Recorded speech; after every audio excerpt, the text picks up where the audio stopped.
យរាយលើស្លឹកឈើពន្លឺចាំងលើរំលេចរស្មីផ្លេកផ្លេ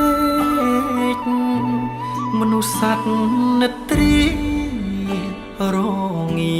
ចាក់ពីដំណេកសំឡឹងមើលមេស្រណោះនឹករឿងកន្លង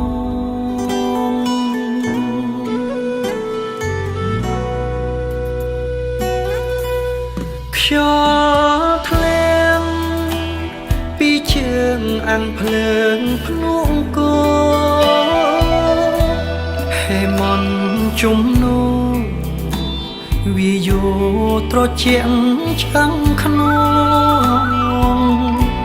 ជនបទស្រុកស្រែខែច្រូតកនដៀវត្រកងភ្លេងការឆ្លើយឆ្លងរងល្វើយល្វើយរនោចកាត់ដឹកទឹកស្រងហោចពីកំពង់ត្រីចូលរំលងរដើលំហាមេ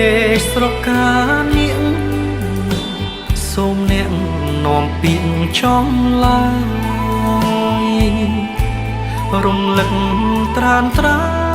យថាបងនឹកណាកាយបងរងាខ្វះភាពកង់ក្ដៅបើសិនជាពើវិលមកណែបនិតចិត្តម្ចាស់ស្អំថែបេះដូងរបួរបសឹកបំណាំពេលនេះឆ្ងាយណាស់ឆ្ងាយណាស់ជើងមេជាគ្នា